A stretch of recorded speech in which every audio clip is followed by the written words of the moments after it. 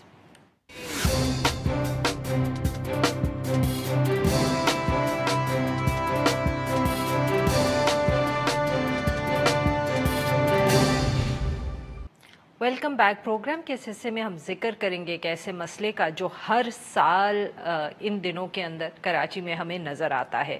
اس پر بات ہوتی ہے، تنقید ہوتی ہے، حکومتوں سیاستدانوں کی طرف سے وعدے ہوتے ہیں اور اس کے بعد پھر لگتا ہے کہ کچھ بھی نہیں ہوتا. ہر سال کی طرح اس سال بھی کراچی کے اندر مانسون کی بارش 2 روز تک ہوئی، جس کے بعد جو سڑکیں تھیں ان کے اوپر ایک تالاب کا سا منظر تھا. شہر کے جو نالے تھے وہ ابل پڑے اور یہ جو تمام مناظر تھے یہ ہم نے ٹیلی ویژن سکرینز پر دیکھے.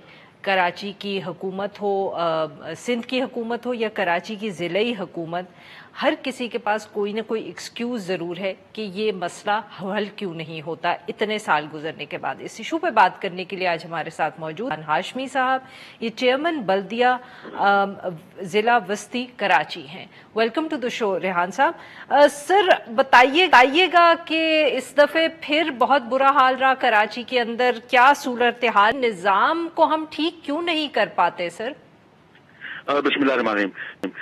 دیکھیں، کراچی ایک میگا سٹی کی حیثیت سے ابھر کر سامنے آیا ہے اور ماضی میں جس طرح انفراسٹرکچر ریہیبلیٹیشن ہونی چاہیے تھی انفارچونیٹلی اس طرح کی نہیں ہوئی، نہ ہی کراچی پیکج.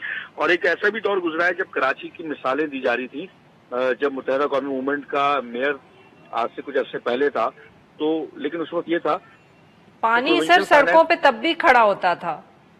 ہاں، میں یہی اسی طرف آ رہا ہوں. آپ درست کہہ رہی ہیں، کمپیریٹیولی وہ وقت اس وقت سے نسبتاً فنڈنگ کے لحاظ سے بہتر تھا. لیکن چونکہ 2-3-4 ریزنز ہیں اس کی. پہلی ریزن تو یہ ہے کہ برساتی نالے سیوریج نالے بن گئے ہیں اور یہ انتہائی افسوسناک صورتحال ہے کہ جب برساتی نالوں کے اندر سیوریج کا نظام ہوگا تو ایکسس برسات کا پانی آبویسلی اربن فلڈنگ جیسی صورتحال پیدا کرتا ہے. دوسری چیز یہ ہے کہ کراچی کا لیول سی لیول کے تقریباً برابر ہی ہے اور عمومی طور پر دیکھا یہ گیا ہے کہ ایکسس پانی کو سمندر جو ہے وہ فوری طور پر نہیں لے رہا ہوتا، جس کی وجہ سے اربن فلڈنگ جیسی صورتحال آتی ہے. کیونکہ اس دفعہ جو سمندر کے قریب کے علاقے ہیں، ڈیفنس یا کلفٹن کے علاقے ہیں، شارع فیصل کا علاقہ ہے، وہ زیر آب آیا، جبکہ جو آپ کے تھوڑے سے اوپر کے علاقے ہیں اس میں اس طرح کی صورتحال نہیں تھی کیونکہ وہاں سے پانی کی نکاسی ممکن ہو گئی تھی. آپ کے پروگرام کے تبسط سے میری گزارش ہے